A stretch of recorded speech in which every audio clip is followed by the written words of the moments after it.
Simpkins, and I am the founder of our nonprofit, Single Moms to Homeowners. Thank you. I am so glad that you guys are here tonight. Honestly, my heart is so full. I just wanted to share a little bit about how this program became what it is. I was raised by a single mom. She often wore a smile on her face. But when I saw her, I saw pain and sadness and fear. You see, there were so many times that we sat down for dinner and my mom wouldn't eat. And even though she said she wasn't hungry, I know it was because we didn't have enough food. And there were times when I'd come home from school and there would be candles lit. And my mom would say that it was time to play a game. But I knew it was because she couldn't pay the power bill that month.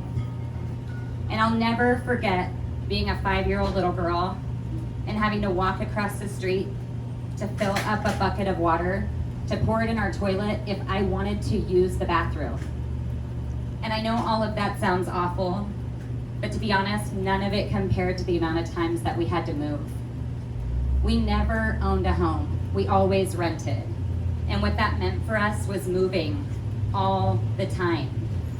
And to be honest with you, it wasn't just moving, it was having to make new friends and having to go to new schools and meet new teachers and do new work. To be honest with you, I had to be seen all over again. And there is nothing worse than a child who doesn't fit in.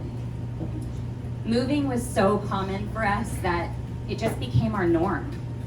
So one day when I was a junior in high school, pregnant at the time, I remember walking up the stairs, seeing that 30-day notice, and pulling it off the door. To me, it just meant, here we go again. And I handed it to my mom, and 25 days in, I remember looking at her and asking her where we were going.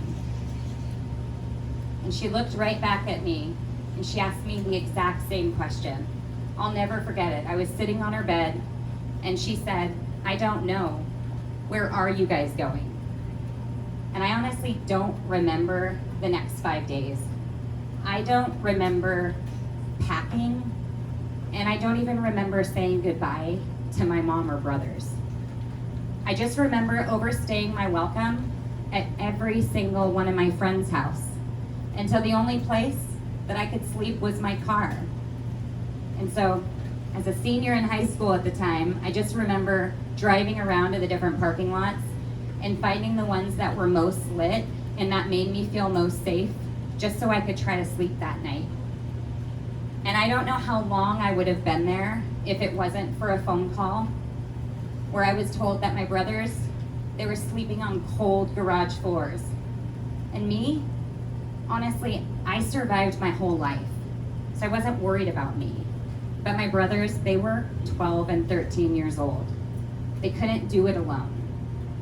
So I remember applying for government housing, and the day that I got accepted, I was so excited.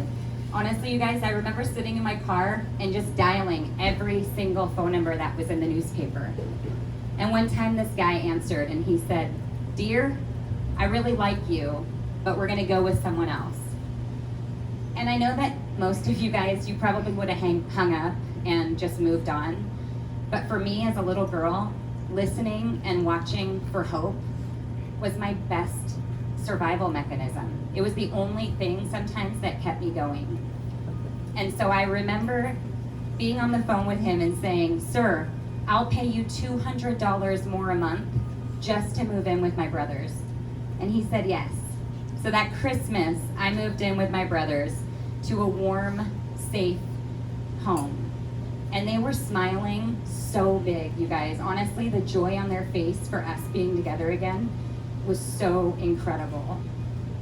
But me, honestly, I felt just like my mom did.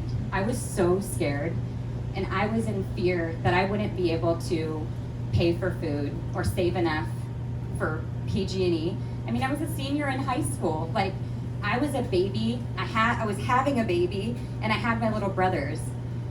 So through the eyes of that broken little girl, and through the eyes of that scared single mom, this program was born, where we give their closing costs and up to 50% of their down payment, because I truly believe that owning their own home is the foundation of their future, something that can't be taken from them.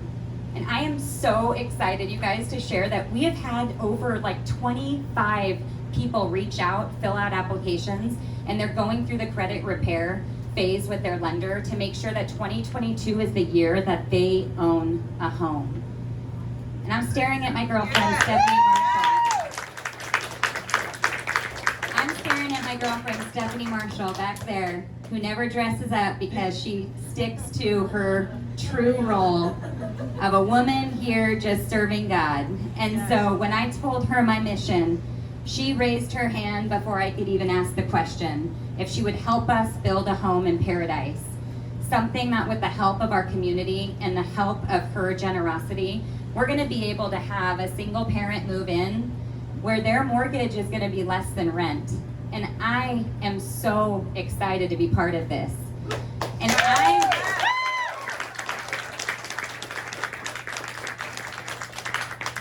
I truly know with the help of everybody, we can make a massive difference.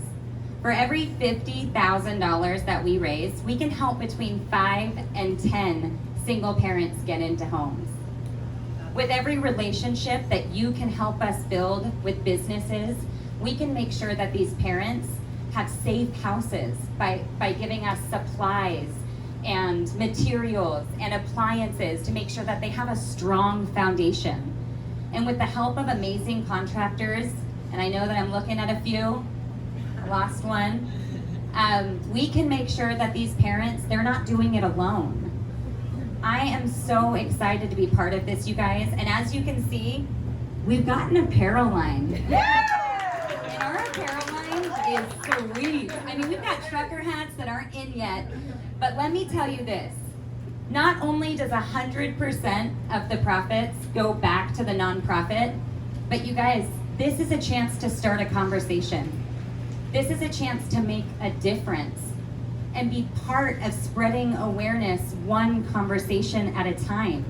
So yes, not only does it look amazing, but people are gonna ask you what it's about. And this is your chance to not only help single parents build a strong foundation, but this is your chance to make a difference with children. Because when they see the generosity that their parents or mom or dad got from this program, they're gonna be determined to make a difference, you guys. I'm telling you, I used to cry to God and ask him why he put me through what he did. And I truly believe that after the vision that we've had this year to make such a difference, if I wasn't a part of the childhood that I was, this program wouldn't exist. So with the children that we're able to change their futures, this is something that's gonna empower them to make a massive difference. So I hope that you guys are inspired tonight, and I hope that you wanna take action. And I know my vision is big, but I couldn't do it without my amazing board of directors. Can I have each of you raise your hand? I know we're missing a few, but they are wearing Josh right in the back has our men's shirt on. We've got our female shirts. And I just want to introduce them, and I knew I'd be nervous, so I wanted to make sure I wrote their names down. So we have Amy Velasquez, Joe Selby, Josh Leach, Michelle Rillinger, Miss Peggy Reed, who might be on FaceTime. Hi, Peggy. We've got Richard Stein, Scott Peebles, Stephen Hatcher, Tiffany Danger, and Tim Cooper. Thank you guys so much for helping not only Chico, but then Butte County, and then California, and watch out, because you guys are all gonna say, just like you did with Build and Clean Canteen and Lulu's, guess where it started? So here we go. Thank you guys so much. I am not a singer, so you do not want me to stay up there. too. So,